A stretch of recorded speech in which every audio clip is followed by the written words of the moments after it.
Hello friend, आप सभी का स्वागत है मेरे यूट्यूब चैनल में। आज हम 10th क्लास का ज्योग्राफी बुक का फर्स्ट चैप्टर संसाधन एवं विकास लेने जा रहे हैं। इस वीडियो में हम सब्जेक्टिव एवं ऑब्जेक्टिव दोनों कवर कर लेंगे और इससे बाहर आपको इस चैप्टर से क्वेश्चन बोर्ड में देखने को नहीं मिलेंगे। अगर आपको मेरा वीडियो पसंद आए तो लाइक, शेयर और सब्सक्राइब जरूर कर दीजिएगा। धन्यवाद। ज़्यादा देर न करते हुए आज का चैप्टर स्टार्ट करते हैं। देखिए, संसाधन एवं विकास। संसाधन एवं विकास। संसाधन किसे कहते हैं? संसाधन किसे कहते हैं? संसाधन किसे कहते हैं? हमारे पर्यावरण में उपलब्ध प्रत्येक वस्तु जो हमारी आवश्यकता को पूरा करती है, जिसको बनाने के लिए प्रौद्योगिकी उपलब्ध हो या आर्थिक रूप से संभाव्य और सांस्कृतिक रूप से मान्य हो, उसे संसाधन कहते हैं। जैसे जैसे देखिए, जैसे क्या होगा? टेबल, कुर्सी, पलंग इत्यादि, ये सभी संसाधन है। ठीक है, देखिए फर्स्ट नंबर क्वेश्चन देखते हैं ऑब्जेक्टिव में। निम्न में कौन से जैव संसाधन नहीं है? जैव संसाधन नहीं है। जैव संसाधन किसे कहते हैं? जैव संसाधन किसे कहते हैं? वे संसाधन जिसमें जीवन व्याप्त होता है उसे जैव संसाधन कहते हैं, जिसमें जीवन पाया जाता है। देखिए, ऑप्शन ए में मनुष्य, बी में पशु, सी में वनस्पति जात, डी में चट्टाने। इसका राइट आंसर क्या होगा? इसका राइट आंसर होगा ऑप्शन डी, चट्टाने। चट्टाने में जैव संसाधन नहीं पाया जाता है। ठीक है, देखिए सेकेंड नंबर क्वेश्चन। इनमें से कौन नवीकरणीय योग्य संसाधन है? नवीकरणीय योग्य संसाधन है। देखिए, ऑप्शन ए में चट्टान, बी में खनिज, सी में सौर ऊर्जा, डी में इनमें से कोई नहीं। इसका राइट आंसर क्या होगा? इसका राइट आंसर होगा ऑप्शन सी, सौर ऊर्जा। देखिए थ्री नंबर क्वेश्चन। काली मृदा को किस नाम से जाना जाता है? काली मृदा को किस नाम से जाना जाता है? ऑप्शन ए में जलोढ़ मृदा, बी में खादर, सी में रेगल मृदा, डी में बांगर। इसका राइट आंसर क्या है? ऑप्शन सी, रेगल मृदा। इसे रेगुर कहते हैं। ठीक है, रेगुर मृदा के नाम से जाना जाता है। ठीक है, चलिए देखिए फोर्थ नंबर क्वेश्चन। नई जलोढ़ मृदा को क्या कहा जाता है? नई जलोढ़ मृदा को क्या कहा जाता है? ऑप्शन ए में खादर, बी में बांगर, सी में लाल मृदा, डी में पीली मृदा। इसका राइट आंसर क्या है? इसका राइट आंसर होगा ऑप्शन ए, खादर कहा जाता है और पुरानी जलोढ़ मृदा को बांगर कहा जाता है। चलिए देखिए आगे। देखिए फाइव नंबर क्वेश्चन। किस मिट्टी में लोह धातु की अधिकता होती है? ऑप्शन ए में लाल मिट्टी, बी में काली मिट्टी, सी में लेटराइट मिट्टी, डी में इनमें से कोई नहीं। इसका राइट आंसर क्या है? इसका राइट आंसर होगा ऑप्शन ए, लाल मिट्टी में धातु की अधिकता पाई जाती है। चलिए देखिए सिक्स नंबर क्वेश्चन। लोह किस प्रकार का संसाधन है? लोह किस प्रकार का संसाधन है? ऑप्शन ए में नवीकरणीय योग्य संसाधन, बी में जैव संसाधन, सी में अनवीकरणीय योग्य संसाधन, डी में प्रवाह। इसका राइट आंसर क्या है? इसका राइट आंसर होगा ऑप्शन सी, नवीकरणीय योग्य संसाधन।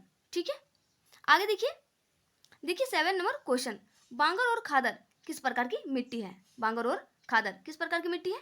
ऑप्शन ए में जलोढ़ मिट्टी, बी में काली मिट्टी, सी में लाल और पीली मिट्टी, डी में पर्वतीय मिट्टी। इसका राइट आंसर क्या होगा? इसका राइट आंसर होगा ऑप्शन ए, जलोढ़ मिट्टी। ठीक है, बांगर और खादर जलोढ़ मिट्टी के प्रकार है। ठीक है, आगे देखिए।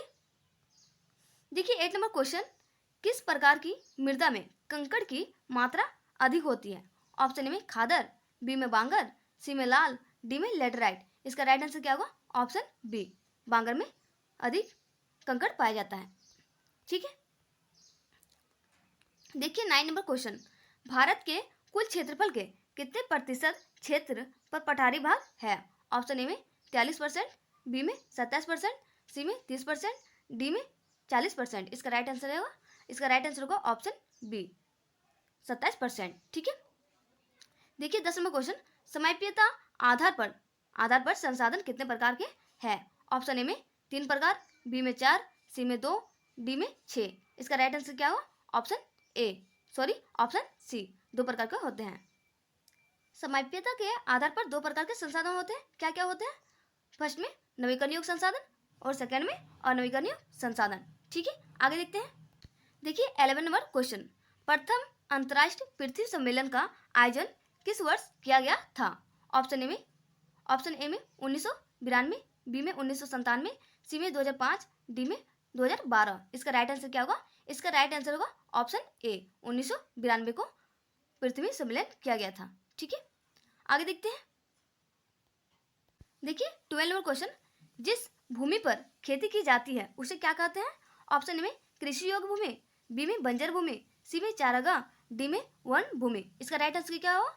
इसका राइट आंसर होगा ऑप्शन ए, कृषि योग्य भूमि कहते हैं। ठीक है, देखिए अति लघु उत्तरीय प्रश्न, देखिए जो इंपॉर्टेंट है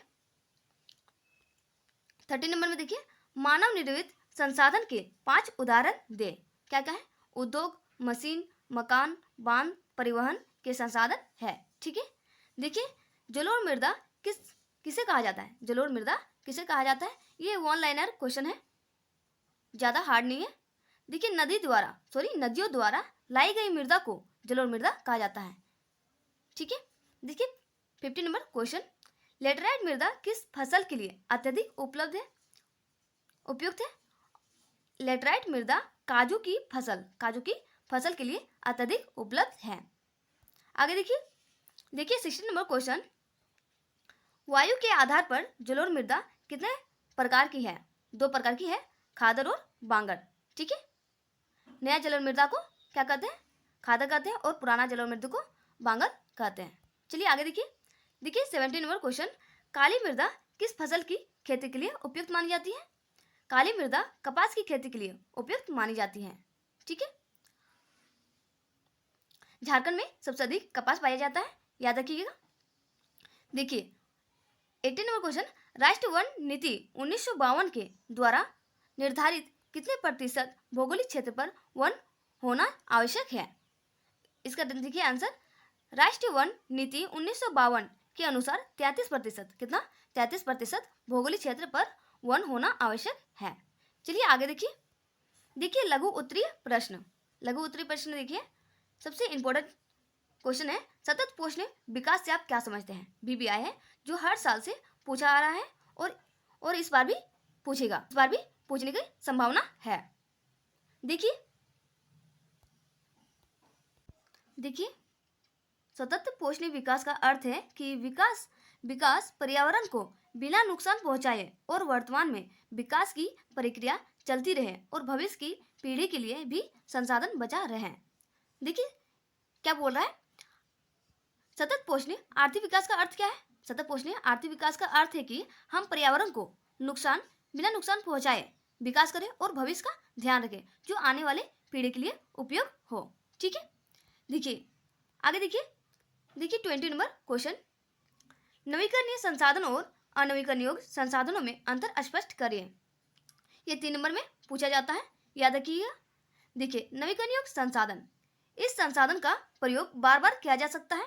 ठीक है, देखिए सेकंड में, इस संसाधन का पुनर्निर्माण प्रकृति के द्वारा पुनः किया जाता है।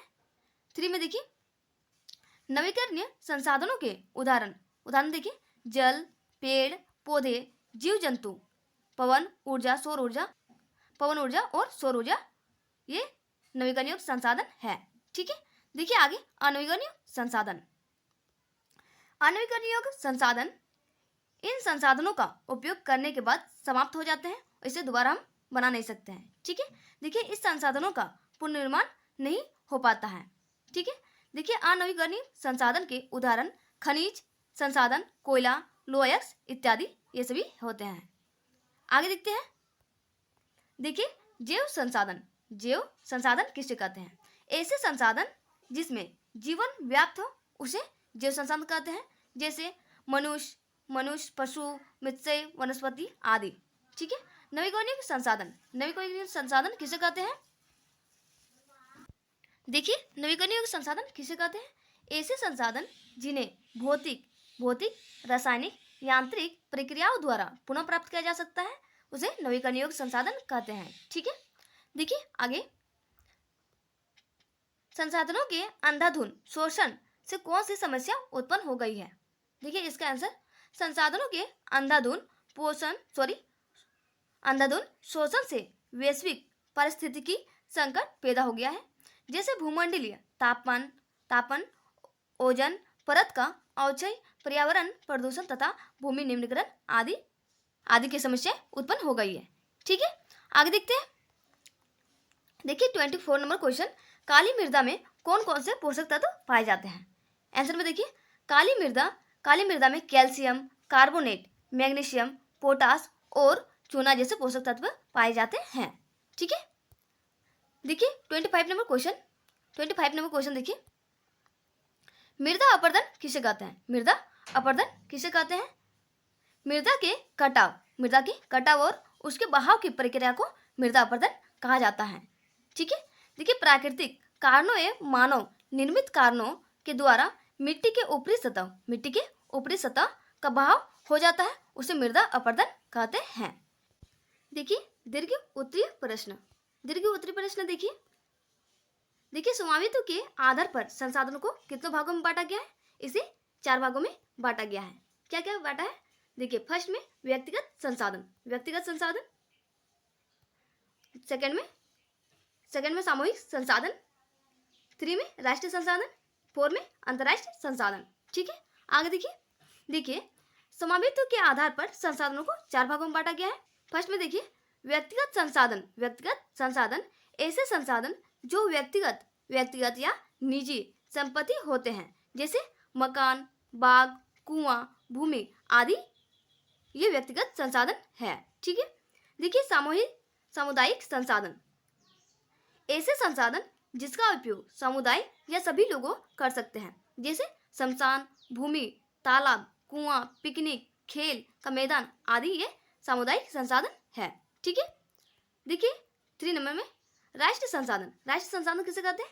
ऐसे संसाधन जो देश की संपत्ति है, अर्थात सरकार के अधीन में है, जैसे सारे खनिज पदार्थ, जल संसाधन, वन्य जीव संसाधन आदि, ये राष्ट्रीय संसाधन के अंतर्गत आते हैं। ठीक है, देखिए अंतर्राष्ट्रीय संसाधन देखिए अंतर्राष्ट्रीय संसाधन किसे कहते हैं? ऐसे संसाधन जिन्हें अंतर्राष्ट्रीय संस्थाएं नियंत्रित करती है, जैसे तटरेखा से 200 समुद्री मील की दूरी से बाहर खुले महासागरीय क्षेत्र को अंतर्राष्ट्रीय संसाधन कहते हैं। ठीक है, देखिए 27 नंबर क्वेश्चन जो मोस्ट इंपोर्टेंट है, देखिए संसाधनों के अंधाधुंध उपयोग से किस प्रकार की समस्या उत्पन्न हो गई है?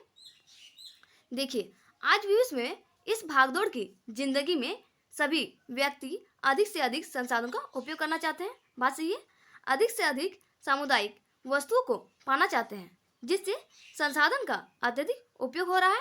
दोनों के अंधाधुंध उपयोग से निम्नलिखित मुख्य समस्याएं उत्पन्न हो गई है। देखिए क्या क्या उत्पन्न हो गई है। 1 में देखिए कुछ व्यक्तियों के लालच के कारण संसाधनों का दोहन हो रहा है। सेकंड में देखिए संसाधन कुछ लोगों के हाथ में आ गए हैं, जिसके कारण समाज अमीर और गरीब 2 वर्गों में बंट गया है। ठीक है, देखिए 3 में संसाधनों के अंधाधुंध शोषण से वैश्विक पारिस्थितिकी संकट पैदा हो गया है, जिसे भूमंडलीय तापमान, ओजोन परत अवक्षय और भूमि नियंत्रण आदि करते हैं। ठीक है, देखिए 4 में देखिए प्रदूषण संसाधनों के अत्यधिक उपयोग से पूरे विश्व में प्रदूषण की मात्रा लगातार वृद्धि हो रही है। क्या है? धीरे धीरे बढ़ रही है। अत्यधिक उद्योगों के कारण, वाहनों का प्रयोग इत्यादि के कारण प्रदूषण में वृद्धि होती जा रही है। ठीक, आज संसाधन के अत्यधिक उपयोग को रोकने की जरूरत है। ठीक है, देखिए आगे रोकने की आवश्यकता है, जिससे मानव के लिए बढ़ती समस्याओं को कम किया जा सकता है। ठीक है, देखिए 28 नंबर क्वेश्चन, भूमि निम्नीकरण के क्या कारण है? देखिए भूमि निम्नीकरण का अर्थ है कि प्राकृतिक तथा मानव निर्मित कारणों से मृदा की उर्वरकता शक्ति को लगातार होने वाले कमी को भूमि क्षरण या भूमि निम्नीकरण कहा जाता है। देखिए भूमि निम्नीकरण के कारण 1 में वनोन्मूलन, आधुनिक विश्व में वनों का प्रतिशत में कमी होती जा रही है। कृषि के कारण एवं शहरीकरण के कारण वनों की मात्रा में कमी होती जा रही है। वनों के नहीं होने से भूमि निम्नीकरण बढ़ता जा रहा है। ठीक है, देखिए सेकंड में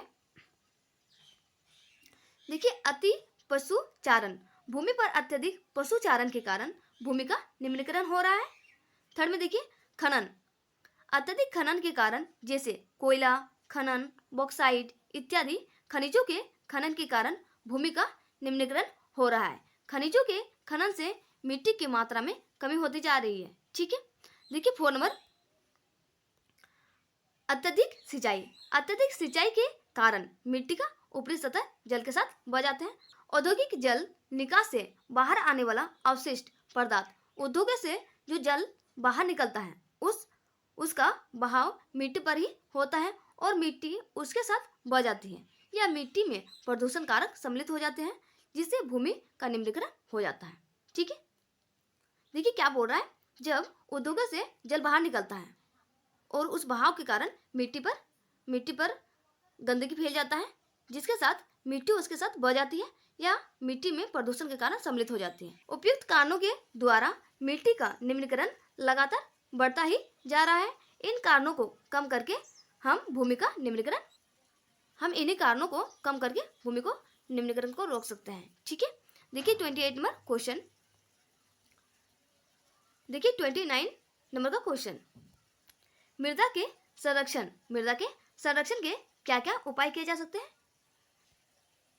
देखिए, मृदा का संरक्षण से अर्थ है कि मिट्टी की ऊपरी सतह अर्थात मृदा का उर्वरकता शक्ति को बनाए रखने से है। मृदा का संरक्षण बहुत ही आवश्यक है, मृदा का संरक्षण करना बहुत ही आवश्यक है।